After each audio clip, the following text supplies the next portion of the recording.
Sir அவங்கடா வணக்கம் Chowdhury sir. அன்னைக்கு தப்பிச்சுக்கிட்ட, இன்னைக்கு மாட்டிக்கிட்ட. உன் பேர் என்னடா?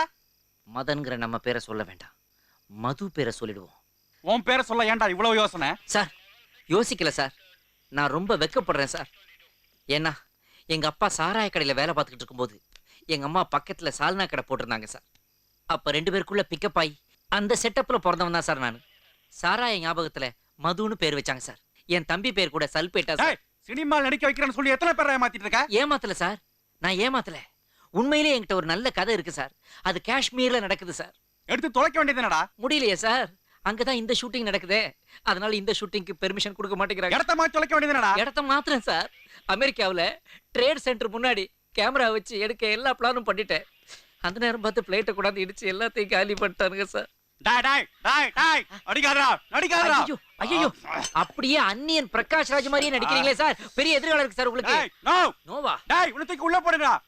நான் உள்ள போறதுக்கு முன்னாடி வெளியே ஒரு ஃபோன் கால் பண்ணிக்கிறேன் சார், வித் யுவர் பெர்மிஷன். அதுக்கு ரூல்ஸ் பெர்மிட் பண்ணணும்னு எனக்கு தெரியும். ஹலோ, நடிகர் சூர்யாவா? ஏன்னா உன் ஃப்ரெண்டு தான்ப்பா பேசுறேன், டைரக்டர் மது, ஊட்டில இருந்து. ஆமா, நீ காக்க காக்க படம் பண்ணும்போது அப்போ கமிஷனர் விஜயகுமார் சார் உன்னை ரொம்ப பாராட்டினார் இல்லையா? ஆமா, அவருடைய நம்பர் இருந்தா கொஞ்சம் கொடு, குயிக். என்னது 98? ஆமா ஆமா, அந்த நம்பர் என்கிட்டே இருக்குப்பா. நானே பேசிக்கிறேன், உன்னை அப்புறமா பேசுறேன். ஒரு முக்கியமான matter. Sir, commissioner Vijayakumar sir. சரி சார்.